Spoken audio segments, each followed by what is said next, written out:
ದರ್ಶನ್ ಜೊತೆ ಪಾರ್ಟಿ ಮಾಡಿದ್ದಂತ ಚಿಕ್ಕಣ್ಣಗೂ ಕೂಡ ಇದೀಗ ಢವಢವ ಶುರುವಾಗಿದೆ. ಕಾಮಾಕ್ಷಿಪಾಳ್ಯ ಪೊಲೀಸರಿಂದ ಹಾಸ್ಯ ನಟ ಚಿಕ್ಕಣ್ಣಗೂ ಕೂಡ ನೋಟಿಸ್ ನೀಡಲಾಗಿದೆ. ಇವತ್ತೇ ವಿಚಾರಣೆಗೆ ಹಾಜರಾಗಬೇಕು ಅಂತ ಹೇಳಿ ಪೊಲೀಸರು ಸೂಚನೆಯನ್ನ ಕೊಟ್ಟಿದ್ದಾರೆ. ನಟ ಚಿಕ್ಕಣ್ಣ ಕೂಡ ದರ್ಶನ್ ಜೊತೆಗೆ ಅದೇ ಪಬ್ನಲ್ಲಿ ಪಾರ್ಟಿ ಮಾಡಿದ್ರು, ಪಾರ್ಟಿಗೆ ಜಾಯ್ನ್ ಆಗಿದ್ರು. ಪಾರ್ಟಿಗೆ ಜಾಯ್ನ್ ಆದ ತಕ್ಷಣ ಈ ಪ್ರಕರಣದಲ್ಲಿ ಭಾಗಿಯಾಗಿದ್ದಾರೆ ಅಂತ ಅರ್ಥ ಅಲ್ಲ. ಚಿಕ್ಕಣ್ಣ ಮಧ್ಯಾಹ್ನದಿಂದ ಸಂಜೆಯವರೆಗೂ ಕೂಡ ಪಾರ್ಟಿ ಮಾಡಿ ಸಂಜೆ ನನಗೆ ಕೆಲಸ ಇದೆ ಅಂತ ಹೇಳಿ ಅಲ್ಲಿಂದ ತೆರಳಿದ್ರು ಚಿಕ್ಕಣ್ಣ. ಆದರೆ ಚಿಕ್ಕಣ್ಣ ಆ ವಿಷಯ ಕೇಳಿ ಅಲ್ಲಿಂದ ತೆರಳಿದ್ರ ಅಥವಾ ಬೇರೆ ಎದ್ದೋ ಕಾರಣಗಳಿಗಾಗಿ ಚಿಕ್ಕಣ್ಣ ಅಲ್ಲಿಂದ ಎದ್ದು ಹೋದ್ರ ಗೊತ್ತಿಲ್ಲ. ಸಂಜೆ ನನಗೆ ಸ್ವಲ್ಪ ಕೆಲಸ ಇದೆ ಅಂತ ಹೇಳಿ ಆ ಪಬ್ನಿಂದ ಜಾಗ ಖಾಲಿ ಮಾಡಿ ಹೋಗಿದ್ದಾರೆ ಚಿಕ್ಕಣ್ಣ. ಪಾರ್ಟಿ ವೇಳೆ ಏನಾಗಿತ್ತು ಹಾಗಾದರೆ? ಇಂಥ ದೊಡ್ಡ ಘಟನೆ ನಡೆದಿದೆ. ಈ ಘಟನೆಯಲ್ಲಿ ಒಬ್ಬ ವ್ಯಕ್ತಿ, ಅಮಾಯಕ ವ್ಯಕ್ತಿ ಜೀವ ಕಳೆದುಕೊಂಡಿದ್ದಾನೆ. ಒಬ್ಬ ಈ ರಾಜ್ಯದ ನಟ, ಹೀರೋ, ಆತನ ಮೇಲೆ ಜೊತೆಗೆ ಆತನ ಇನ್ನುಳಿದಂಥ ಗ್ಯಾಂಗ್ನ ಮೇಲೆ ಕೊಲೆಯ ಆರೋಪ ಇದೆ. ಈ ಸಂದರ್ಭದಲ್ಲಿ ಈ ಕೊಲೆ ನಡೆಯುವಂಥ ಪೂರ್ವದಲ್ಲಿ ಪಾರ್ಟಿಯಾಗಿದೆ. ಆ ಪಾರ್ಟಿಯಲ್ಲಿ ನಟ ಚಿಕ್ಕಣ್ಣ ಭಾಗಿಯಾಗಿದ್ದಾರೆ. ಒಂದು ಕಡೆ ಕಿಡ್ನ್ಯಾಪ್ ಆಗ್ತಾ ಇರುತ್ತೆ ಚಿತ್ರದುರ್ಗದಿಂದ, ಇನ್ನೊಂದು ಕಡೆ ಡಿ ಗ್ಯಾಂಗ್ ಅಥವಾ ಡಿ ಕಂಪನಿ ಪಾರ್ಟಿ ಮಾಡ್ತಾ ಇರುತ್ತೆ ಈ ರೆಸ್ಟೋರೆಂಟ್ನಲ್ಲಿ. ಸೊ ಕ್ಷಣದ ಅಪ್ಡೇಟ್ಸ್ಗಳನ್ನು ದರ್ಶನ್ ಪಡೆದುಕೊಂಡಿಲ್ವ ಹಾಗಾದರೆ? ಅಣ್ಣ ಈಗ ಮಾತಾಡಿದ್ದೀನಿ, ಈ ಕಾರಲ್ಲಿ ಕೂತಿದ್ದೀವಿ, ಈಗ ಆಟೋನಲ್ಲಿ ಕೂತಿದ್ದೀವಿ, ಈಗ ಇಲ್ಲಿ ಬರ್ತಾ ಇದ್ದೀವಿ, ಇನ್ನೂ ಸ್ವಲ್ಪ ಹೊತ್ತಿಗೆ ಬಂದುಬಿಡ್ತೀವಿ, ಇನ್ನೊಂದು ಗಂಟೆಗೆ ಬಂದುಬಿಡ್ತೀವಿ, ಇನ್ನೊಂದು ಅರ್ಧ ಗಂಟೆಗೆ ಬಂದುಬಿಡ್ತೀವಿ. ಎಲ್ಲಿಗೆ ಬರಬೇಕು? ಪಬ್ಬಿಗೆ ಬರಬೇಕಾ? ಆರ್ ಆರ್ ನಗರದ ನಿಮ್ಮ ಮನೆಗೆ ಬರಬೇಕಾ ಅಥವಾ ಶೆಡ್ಡಿಗೆ ಬರಬೇಕಾ? ಹಣ ಇಲ್ಲಿ ಬಂದಿದ್ದೀವಿ ಅಂತ ಹೇಳಿ ಫೋನ್ ಕಮ್ಯುನಿಕೇಷನ್ ನಡೆಯೋದಿಲ್ವಾ? ಆ ಸಂದರ್ಭದಲ್ಲಿ ದರ್ಶನ್ ಈ ವಿಚಾರಗಳನ್ನು ಚಿಕ್ಕಣ್ಣ ಜೊತೆ ಹಂಚ್ಕೊಂಡಿಲ್ವಾ? ಅಥವಾ ಗೌಪ್ಯವಾಗಿಟ್ಟು ಚಿಕ್ಕಣ್ಣನಿಗೂ ಇದಕ್ಕೂ ಸಂಬಂಧ ಇಲ್ಲ ಅಂತ ಹೇಳಿ ಆ ವಿಷಯ ಮಾತಾಡಿಲ್ವಾ? ಈ ವಿಚಾರವಾಗಿ ಸದ್ಯಕ್ಕೆ ಚಿಕ್ಕಣ್ಣ ಅವರ ವಿಚಾರಣೆ ಆಗುತ್ತೆ. ಕಾಮಾಕ್ಷಿಪಾಳ್ಯ ಪೊಲೀಸ್ ಠಾಣೆಗೆ ಇವತ್ತು ಹಾಜರಾಗ್ತಾರೆ. ಅವರ ಹೇಳಿಕೆಯನ್ನು ಕೊಡ್ತಾರೆ. ಅವರ ಬಳಿ ಮಾಹಿತಿ ಇದೆ ಅನ್ನೋದಾದರೆ ಸಾಕ್ಷಿಯಾಗಿ ಕೂಡ ಅವರನ್ನು ಪರಿಗಣಿಸಲಿಕ್ಕೆ ಕಾನೂನಿನಲ್ಲಿ ಅವಕಾಶ ಇದೆ. ಮತ್ತಷ್ಟು ಮಾಹಿತಿ ನಮ್ಮ ಪ್ರತಿನಿಧಿ ಸಂತೋಷ್ ನೀಡ್ತಾರೆ. ಸಂತೋಷ್, ಕ್ಷಣಕ್ಕೂ ಕೂಡ ಅನೇಕ ಅಪ್ಡೇಟ್ಸ್ಗಳು ಸಿಗ್ತಾ ಹೋಗ್ತಾ ಇದೆ. ನಿನ್ನೆಯಷ್ಟೇ ಆಕೆಯನ್ನು ತಮ್ಮ ಆರ್ ಆರ್ ನಗರದ ನಿವಾಸಕ್ಕೆ ಕರೆದುಕೊಂಡು ಹೋಗಿ ವಿಚಾರಣೆಯನ್ನು ಮಾಡಲಾಗಿತ್ತು. ಇದೀಗ ಪವಿತ್ರಗೌಡ ನಂತರದಲ್ಲಿ ಈ ಪಬ್ಗೂ ಕೂಡ ಕರೆದುಕೊಂಡು ಹೋಗಲಾಗ್ತಾ ಇದೆ. ದರ್ಶನ್ ಪಾರ್ಟಿ ಮಾಡಿದ್ದಂಥ ಜಾಗ, ಅಲ್ಲಿ ಸಿಗುವಂಥ ಸಾಕ್ಷಿಗಳು ಎಷ್ಟು ಪ್ರಾಮುಖ್ಯತೆಯನ್ನು ಪಡೆದುಕೊಳ್ಳುತ್ತೆ? ಪ್ರಮುಖವಾಗಿ ಏನೆಲ್ಲ ಪ್ರೊಸೀಜರ್ಸ್ ಈ ಪಬ್ನಲ್ಲಿ ಪೊಲೀಸರು ಮಾಡೋರಿದ್ದಾರೆ ಅಂತ ಹೇಳಿ ಸಂತೋಷ್.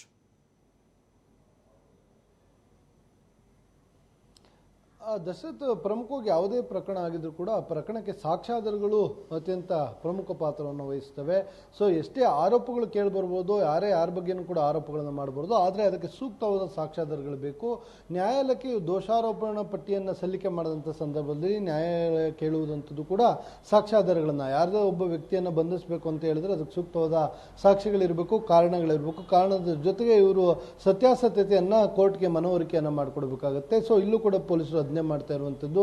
ಈಗಾಗಲೇ ಆರೋಪಿಗಳ ಬಂಧನ ಆಗಿದೆ. ಆರೋಪಿಗಳ ಬಂಧನದ ನಂತರ 19 ಜನ ಆರೋಪಿಗಳಿದ್ದಾರೆ ಅಂತ ಹೇಳಲಾಗ್ತದೆ. ಇವರಲ್ಲಿ ಯಾರ್ಯಾರ್ದು ಏನೇನು ಪಾತ್ರ ಅನ್ನೋದು ಅತ್ಯಂತ ಪ್ರಮುಖವಾಗುತ್ತೆ. ಯಾವ ಒಬ್ಬ ವ್ಯಕ್ತಿಯನ್ನು ಹತ್ಯೆಯನ್ನು ಮಾಡಲಿಕ್ಕೆ 19 ಜನ ಸೇರಿದ್ರ, ಅದರ ಜೊತೆಗೆ ನಟ ದರ್ಶನ್ ಯಾಕೆ ಆತನನ್ನ ಹತ್ಯೆಯನ್ನು ಮಾಡಬೇಕು ಅಂತ ಹೇಳಿ ಪ್ರಶ್ನೆಗಳು ಕೂಡ ಬರ್ಬೋದು. ಆತವರು ಅವನ ಅಭಿಮಾನಿ ಅಂತಾನೆ ಹೇಳಲಾಗ್ತಾ ಇದೆ ಅಂತೇಳಿ. ಸೊ ಇದಕ್ಕಾಗಿ ಪೊಲೀಸರು ಏನು ಆತನ ಮೇಲೆ ಬಂದಿರುವಂತಹ ಆರೋಪದ ಮೇಲೆ ಮಾಹಿತಿಯನ್ನ, ಪ್ರಕರಣವನ್ನು ದಾಖಲಿಸಿ ಈಗಾಗಲೇ ತನಿಖೆಯನ್ನು ಮಾಡ್ತಾ ಇದ್ದಾರೆ. ಆ ತನಿಖೆಗೆ ಪೂರಕವಾದ ಸಾಕ್ಷ್ಯಾಧಾರಗಳನ್ನು ಒದಗಿಸಬೇಕಾಗುತ್ತೆ. ಸೊ ಆ ಸಾಕ್ಷ್ಯಾಧಾರಗಳನ್ನು ಈಗಾಗಲೇ ಪೊಲೀಸರು ಕಲೆ ಹಾಕ್ತಾ ಇರುವಂಥದ್ದು. ಅದರಲ್ಲೂ ಪ್ರಮುಖವಾಗಿ ಈಗಾಗಲೇ ಏನು ಆರ್ ಆರ್ ನಗರ ಶೆಡ್ ಏನಿದೆ, ಪಟ್ಟಣಗೆರೆ ಶೆಡ್, ಅದು ಮತ್ತೆ ಸ್ಟೋನಿ ಬ್ರೂಕ್, ಇವೆರಡು ಪ್ರಮುಖ ಸ್ಥಳಗಳಾಗ್ತವೆ.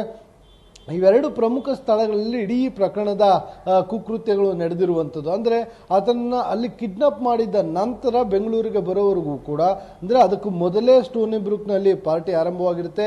ಅದಕ್ಕೂ ಒಂದು ವಾರ, ಒಂದು ತಿಂಗಳ ಹಿಂದೆಂದನೇ ಈತ ಯಾರು ಅನ್ನೋದನ್ನ ಪತ್ತೆ ಮಾಡುವಂಥ ಕೆಲಸ ಆಗ್ತಾ ಇರುತ್ತೆ. ನಕಲಿ ಅಕೌಂಟನ್ನು ಮಾಡ್ಕೊಂಡಿರ್ತಾರೆ, ಅದರಲ್ಲಿ ಚಾಟ್ ಮಾಡ್ತಾರೆ, ವಾಟ್ಸಪ್ಗೆ ಬರ್ತಾನೆ ಆತ. ಆಮೇಲೆ ಚಿತ್ರದುರ್ಗ ಅನ್ನೋದ್ರ ಬಗ್ಗೆ ಮಾಹಿತಿಯನ್ನು ತಿಳ್ಕೊಂಡು ಅಲ್ಲಿನ ಅಭಿಮಾನಿ ಸಂಘದವನಿಗೆ ಹೇಳಿ, ಅಧ್ಯಕ್ಷನ ರಾಘುಗೆ ಇವನ್ನ ಕಿಡ್ನಾಪ್ ಮಾಡಲಿಕ್ಕೆ ಬೇಕಾಗಿರುವಂಥ ತಯಾರಿಗಳ ಮಾಹಿತಿಗಳನ್ನ ಮಾಡುವಂಥದ್ದು. ಸೊ ಇವನು ಕಿಡ್ನಾಪ್ ಮಾಡಿ ಇವತ್ತು ಚಿತ್ರದುರ್ಗದಿಂದ ಪಿಕ್ ಮಾಡ್ತಾರಂತೆ ಯಾವಾಗ ಗೊತ್ತಾಗುತ್ತೆ, ಅವತ್ತಿನ ಇಡೀ ದಿನ ಸ್ಟೋನಿ ಬ್ರೂಕ್ನಲ್ಲಿ ಕೂತು ದರ್ಶನ್ ತನ್ನ ಗ್ಯಾಂಗ್ ಜೊತೆ ಒಂದು ಪಾರ್ಟಿಯನ್ನ ಮಾಡಿರ್ತಾರೆ ಅನ್ನೋ ಮಾಹಿತಿ ಲಭ್ಯವಾಗಿರುತ್ತಂಥದ್ದು. ಆ ಪಾರ್ಟಿಯನ್ನ ಮಾಡುವಂತ ಸಂದರ್ಭದಲ್ಲಿ ಚಿತ್ರದುರ್ಗದಲ್ಲಿ ರೇಣುಕಾಸ್ವಾಮಿಯನ್ನ ಪಿಕ್ ಮಾಡಿದ ಬಳಿಕ ಆತನನ್ನ ಎಲ್ಲಿಂದ ಯಾವ ಮಾರ್ಗವಾಗಿ ಹೇಗೆ ಕರ್ಕೊಂಡ್ ಬರ್ತಾ ಇದ್ದಾರೆ ಅನ್ನೋ ಮಾಹಿತಿಯನ್ನು ಕೂಡ ದರ್ಶನ್ ಅವರಿಗೆ ಕೊಟ್ಟಿದ್ದಾರೆ ಅನ್ನೋ ಮಾಹಿತಿ ಲಭ್ಯವಾಗ್ತಾ ಇರುವಂತದ್ದು. ಅದರ ಜೊತೆಗೆ ಪವಿತ್ರ ಗೌಡ ಕೂಡ ಮನೆಯಲ್ಲೇ ಕೂತ್ಕೊಂಡು ಇವರು ಎವರಿ ಸ್ಟೆಪ್ ಅಂದ್ರೆ ಆತನ ಕಿಡ್ನಾಪ್ ಮಾಡಿದ ಬಳಿಕ ಎಲ್ಲಿದ್ದಾರೆ, ಈಗ ಎಲ್ಲಿಂದ ಕರ್ಕೊ ಬರ್ತಾ ಇದ್ದಾರೆ ಅನ್ನೋ ಎಲ್ಲ ಮಾಹಿತಿಯನ್ನು ಕಲೆ ಹಾಕಿದ್ರು.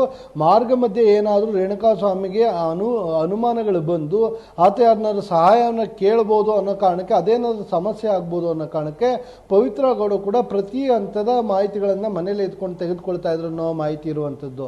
ಸೊ ಅದರ ಜೊತೆಗೆ ಇನ್ನ ಇಡೀ ಇವರ ಆಪ್ತ ಗ್ಯಾಂಗ್ ಏನಿತ್ತು, ಡಿ ಗ್ಯಾಂಗು, ಆರೋಪಿಗಳ ಗ್ಯಾಂಗು, ಇವರೆಲ್ಲ ಪಾರ್ಟಿ ಮಾಡುವಂಥ ಸಂದರ್ಭದಲ್ಲಿ ಆತ ಬರ್ತಾ ಇರೋದ್ರ ಬಗ್ಗೆ ಚರ್ಚೆನೂ ಕೂಡ ಆಗಿತ್ತು ಅನ್ನೋ ಮಾಹಿತಿ ಲಭ್ಯವಾಗ್ತದೆ. ಅದೇ ಪಾರ್ಟಿಯಲ್ಲಿ ಅವತ್ತು ಚಿಕ್ಕಣ್ಣ ಕೂಡ ಇದ್ರು. ಚಿಕ್ಕಣ್ಣ ಇದ್ದಂಥ ಸಂದರ್ಭದಲ್ಲಿ ಈ ವಿಚಾರ ಚರ್ಚೆ ಆಗಿದೆಯಾ ಇಲ್ವಾ ಅನ್ನೋದು ಇಲ್ಲಿ ಅತ್ಯಂತ ಪ್ರಮುಖವಾಗಿರುವಂಥ ಪ್ರಶ್ನೆ.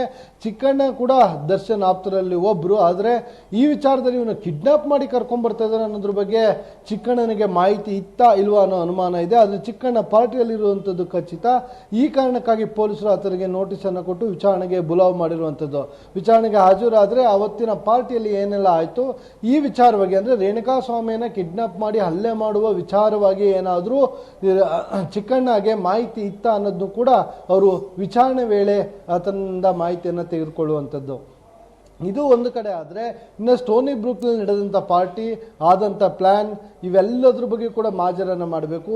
ಎಲ್ಲಿ ಯಾವ ಆ ಸ್ಟೋನಿ ಬ್ರೂಕ್ನ ಯಾವ ಕಟ್ಟಡದಲ್ಲಿ ಕೂತಿದ್ರು, ಯಾವ ರೂಮ್ನಲ್ಲಿ ಕೂತಿದ್ರು, ಯಾವ ಟೇಬಲ್ನಲ್ಲಿ ಕೂತಿದ್ರು, ಯಾರೆಲ್ಲ ಅವತ್ತು ಆ ಪಾರ್ಟಿಯಲ್ಲಿದ್ದರು, ಅದರ ಜೊತೆಗೆ ಅವರಿಗೆ ಅಲ್ಲಿ ಏನೆಲ್ಲ ವ್ಯವಸ್ಥೆಗಳನ್ನು ಮಾಡಲಾಗಿತ್ತು, ಪಾರ್ಟಿಗೆ ಬೇಕಾಗಿರುವಂತಹ ಡ್ರಿಂಕ್ಸ್ಗಳಿರ್ಬೋದು, ಫುಡ್ ಇರ್ಬೋದು, ಮತ್ತೊಂದಿರ್ಬೋದು, ಇವೆಲ್ಲ ತಂದು ಕೊಟ್ಟವ್ರು ಯಾರು, ಸಪ್ಲೈಯರ್ಸ್ ಇರ್ತಾರೆ, ಅಲ್ಲಿ ಭಟ್ ಇರ್ತಾನೆ, ಕುಕ್ ಇರ್ತಾನೆ, ಅದರ ಜೊತೆಗೆ ಏನು ಕ್ಯಾಶಿಯರ್ ಇರ್ತಾರೆ, ಸೆಕ್ಯೂರಿಟಿಗಳಿರ್ತಾರೆ, ಇವರೆಲ್ಲರನ್ನು ಕೂಡ ವಿಚಾರಣೆಯನ್ನು ಮಾಡಬೇಕಾಗುತ್ತೆ. ಅವರ ಹೇಳಿಕೆಗಳನ್ನು ತಗೊಂತಾರೆ. ಒಂದು ವೇಳೆ ಅವರೆಲ್ಲರೂ ದರ್ಶನ್ ಆ್ಯಂಡ್ ಗ್ಯಾಂಗ್ ಅಲ್ಲಿ ಒಂದು ಪಾರ್ಟಿ ಮಾಡಿ ಹೋಗಿದ್ದನ್ನು ನೋಡಿದ್ದೆ ಆದರೆ ಅವರು ಈ ಪ್ರಕರಣದ ಪ್ರಮುಖ ವಿಟ್ನೆಸ್ಗಳಾಗ್ತಾರೆ, ಅವ್ರ ಬಳಿ ಕೂಡ ವಿಟ್ನೆಸ್ ಮಾಡ್ಕೊತಾರೆ.